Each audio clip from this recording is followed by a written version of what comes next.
Ukuthola kube kuwembukeli ngiyakwamukela ezindabeni zehola lokuqala ezingunqa phambili kanti futhi ke zihamba phambili la ku SABC1 Mzansi for sure. Igama lami nginguDaud Phungula.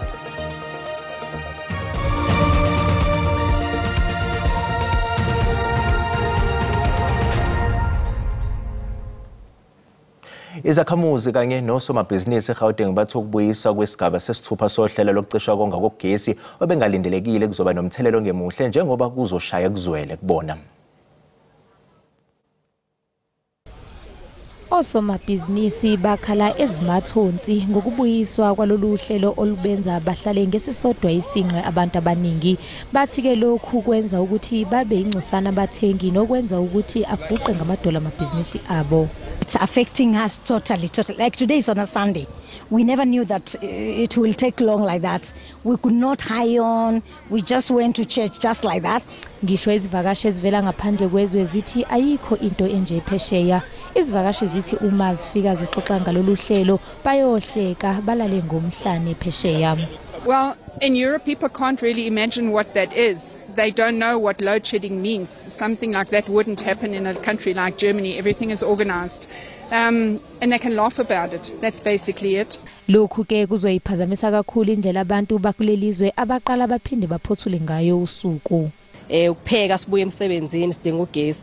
If sesingasena gesi kuzokwenza kanjani konke lokho? Emsebenzini esiyenza usebenzisa ugesi, ama computer senza ngasebenzisa ugesi. Even abantu abanama shops bazoba affected. Into zabo ziyabola. Can you imagine those small business people abadayisa lapha maspaza shop basebenzisa ugesi isikhathi esiningi.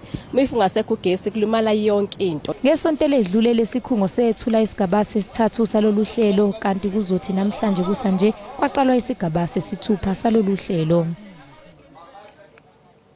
Uvele enkantolo yemantshi yasePitoli umsolwa oneminyaka engama-40 nomuva ngeinsolo zokubandakanyeka ezigamekweni zokushaya nokuhlukumeza endaweni yokucima ukoma yasePitoli Zanzu. Lo msolwa wakhalelwa ngamasongo kaSigonyela eYoville eGoli ngesonto ledlule. Intatheli ye-SABC uCalvin Dludla usenkantolo.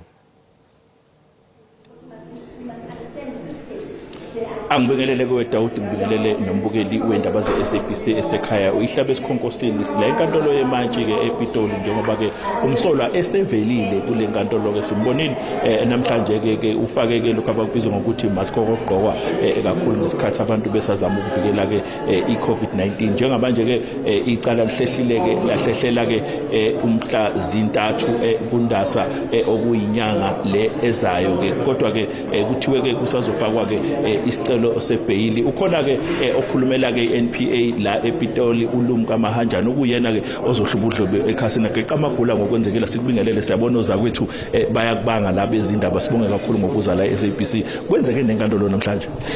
Basically today was a brief appearance. A 41-year-old Congolese national appeared.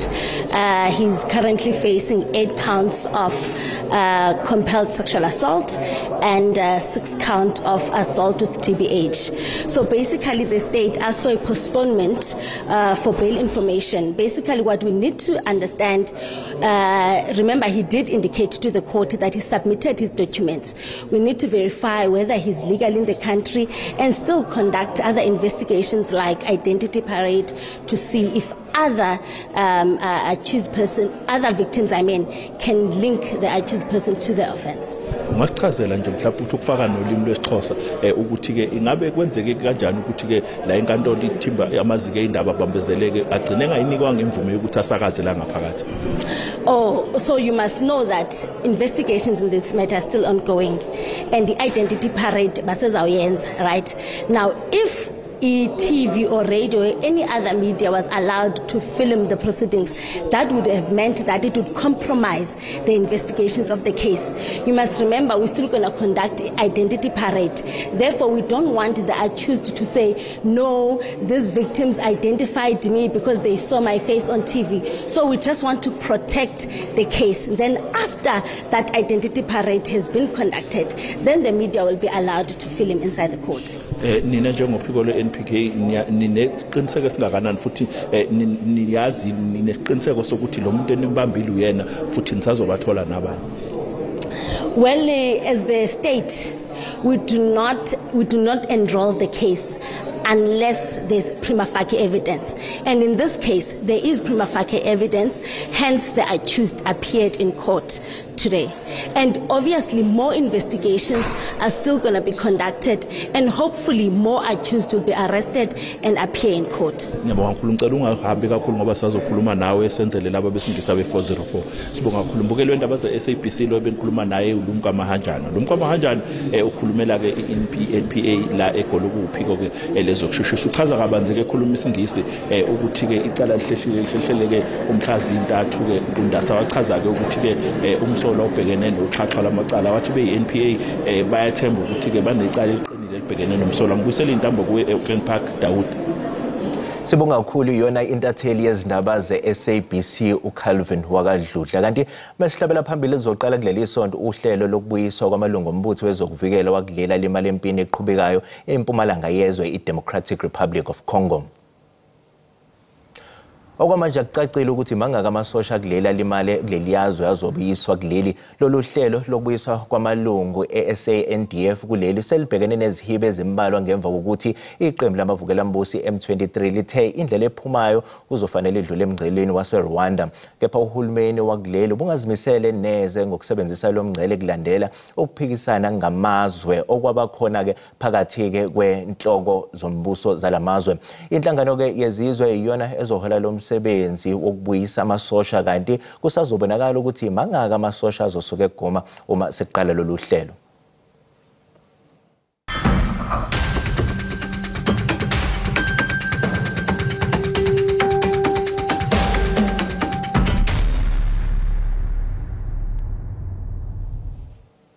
Ayikalawuleki namanje inkinga yokwentula kwezindawo zokuhlala abafundi ezikhungweni zemfundo ephakeme.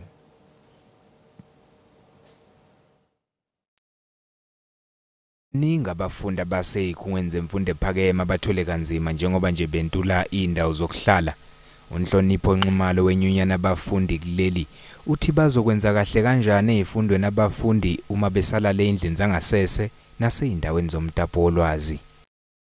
Every day they sleep in libraries, they sleep in toilets, you know, and then you expect, I mean, it's almost the third week into the academic year, and there's a student who's still sleeping in a library, who's still sleeping, who's still squatting with a friend in Hillbrook. The safety of that student is at risk. How do you expect that student to perform academically? Abafundi bathi impela lenkinga yokuthola indawo zokuhlala iyabaphazamisa. Accommodation is still a problem to the university itself and us as students. We still have many students that are at home now because they don't have accommodation. They can't just come back to the university to study because they don't have a place to sleep. I don't have space to study on my own. I'm squatting with people when we were 7, 8 in one room. Elesithathu leli isonto liqalile uhlelo lokufunda ezikhungweni zemfundo ephakeme njengoba nje abafundi besabhekene nalengwadla. Silindo kuhle ngidi eindabeni ze-SABC. Bukele sisathi ku ezitolo kanti uma sibuya sizokuphathela uWT. Ever prices are there in the private health sector. They affect the whole spectrum of the economy in our country. Ungqongqoshe wezempilo uDokotela Aaron Motsoaledi kanye nongqongqoshe wezimboni noncintisano uPakstow bethula umbiko omayelana nezincomo ezimayelana nophenyo lwentengo ekhokhwa emkhakheni wezempilo ozimele.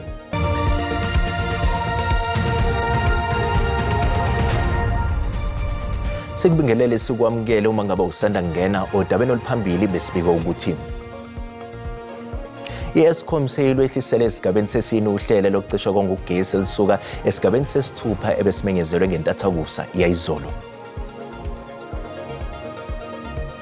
Bukele sikhumbuza ukuthi lezi indaba ziyatholakala ku YouTube na ku SABC Plus. Ngena kuzo uzicinge ngamagama athi SABC izindaba na kanjani uzozithola ngomjalo bazo. Isigungu esiqaphe ukusebenza nokuziphatha kwabehluleli Judicial Conduct Tribunal namhlanje siqalise ngesithangami sokulalelwa kodaba lweyinsolo zongaziphathi kahle kwejaji lase Western Cape Mushtaq Parker osekuphele iminyaka engaphezulu kweminamiso emsebenzini ngenxa yeyinsolo phezulu kwegama lakhe. Izikhalo ngejaji uParker zabikwa phambi kwalesi ithangame esiqapha indlela nokuyiphatha kwawo nokwaholela ekumisweni kwakhe esikhundleni ngonyaka u2020. Ayishume sewonke amajaji ase Western Cape afaka isikhalo ngoParker kanti nomkhandlu omkhulu waseKapa owengamele imantshi abameli namajaji nawo wafaka isikhalo ngalomehluleli. I-Cape Bar Council iyona eqale ngokwenza izethulo zayo ekuseni namhlanje. Bavezelele isithangama ukuthi ijaji uMushtaq Parker laqamba amanga libe lifungile ngesikhathi likunhlolo khono yesikhundla elagcina lesitholile samajaji.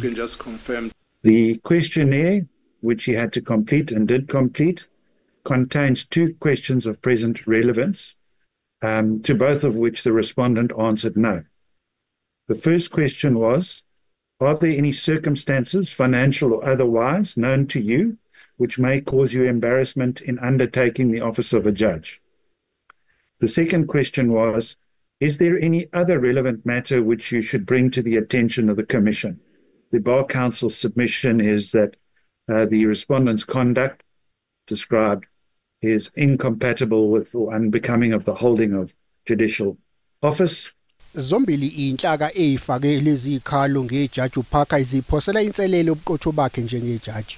Kulindeleke ukuthi abanye abazokwenza izethulo zabo bakhulume ngeinsolo eziphathelene nokuthi uParker waphindwa waqamba amanga ngeinsolo zokuthi wake wabanjwa ngedlozane owabe ngumengameli wamajaji eWestern Cape uDokotela John Hlophe osachithwe esikhundleni njengejaji. Lesithangami sisaqhubeka.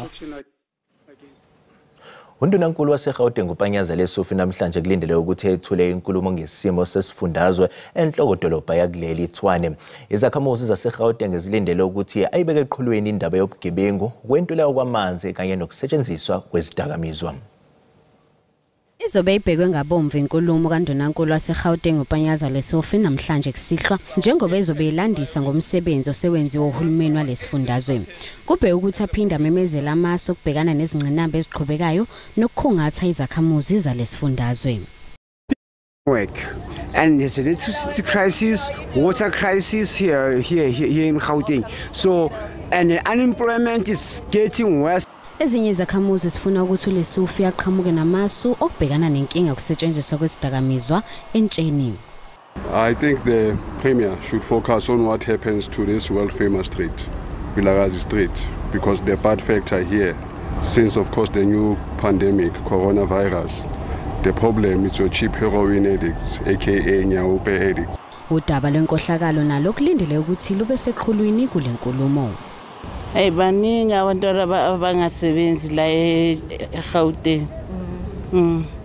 Ngicela nje anikeze abantwana umsebenzi anganikeza abantu abaphuma ngaphandle imizi yethu. Asifuni corruption.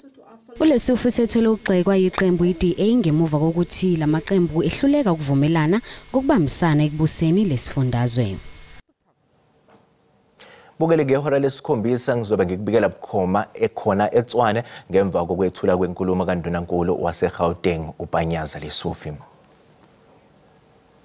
Ungqongqoshe wezempilo uDokotela Aaron Motsoaledi kanye nongqongqoshe wezimboni nokuncintisano Pakstown bethula umbiko omayelana nezincomo ezimayelana nophenyo lwentengo ekhokhwa emkhakheni wezempilo ozimele.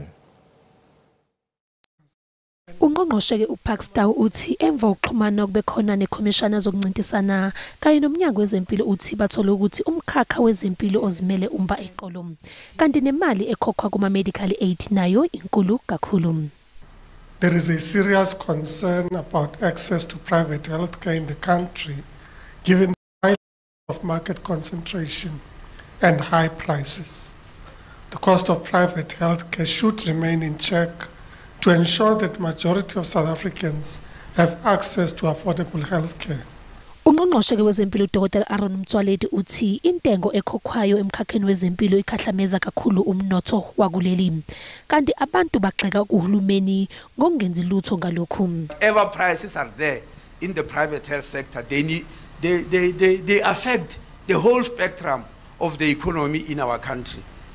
Many people blame the state for having done nothing to put this runaway cost under control. The blame often arises when the debate on national health insurance starts getting hotter, and it's getting hotter and hotter day by day.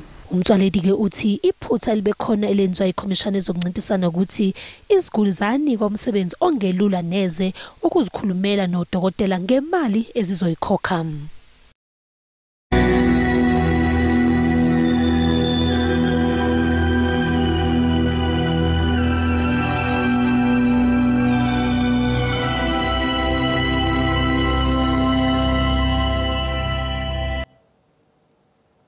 phakathi kwamasosha ayishumi asalempini empumalanga ye-DRC ayishagalombili adabuka esifundazweni iLimpopo kanti kuvaleliswe amasosha amabili okugcina kulesi sifundazwe ezindaweni ezahlukene.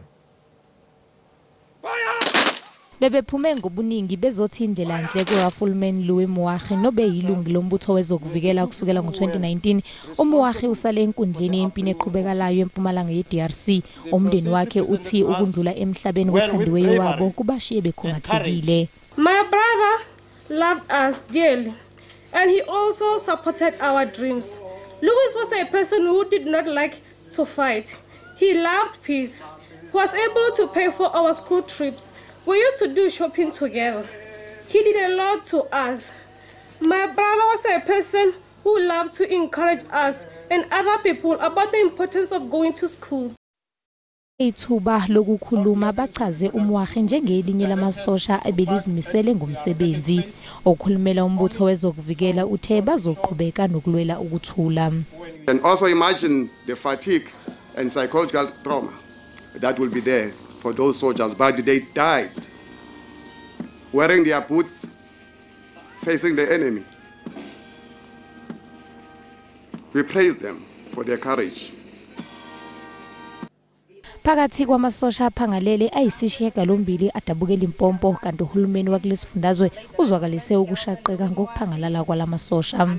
We are profoundly saddened by the loss of 8 of our own from Limpopo among the 14 fallen soldiers. uMoagi ushiye emhlabeni umfazi wakhe, indodakazi yakhe neminyaka emibili, izingane zakwabo kanye nomama wakhe. Elinye isosha lokugcina lizofihlwa ngempela sonto ezayo eEastern Cape. Kusenjalo bekubanjwe inkonzo yokuvalelisa elinye ilungu lombutho wezokuvikele elabulawa kwelase-Democratic Republic of Congo, uStaff Sergeant Ishmael Molahlehi eThabanchu, eFree State. Ikhwelo elenziwe kumalungu eSNDF ukuthi ahloniphe futhi azinikele emsebenzini wawo njengoba usayitsheni Ishmael Molahlehi ongasekho asidela ngaphansi kwalombutho kanti bengomunye wamasosha ayishumi abulawe kwelase-DRC. Constitutionally, the South African National Defence Force is mandated to protect and defend the country. Now, any home will display its character, its worthiness by the level of security that it places around it. Now, if we're going to play big brother in Africa, and therefore what we give to the Defence Force should symbolize that.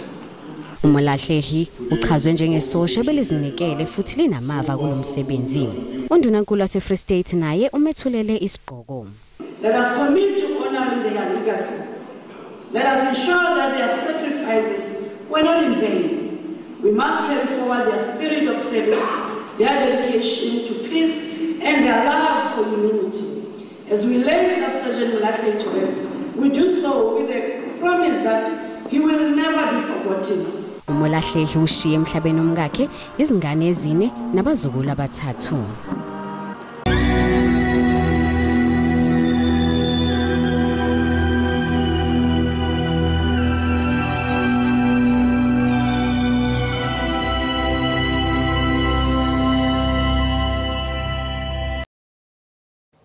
Umndeni wakwaSambela elusikisiko lalobenyoni ngemva kokudedelwa komsolo ekusolwa ukuthi ubulale indodakazi yawo. uKhalipha Mika obeneminyaka engama-30 nomuva ubudala wadutshulwa wabulawa ekhaya kubo mhla ziyi-18 kwephezulu.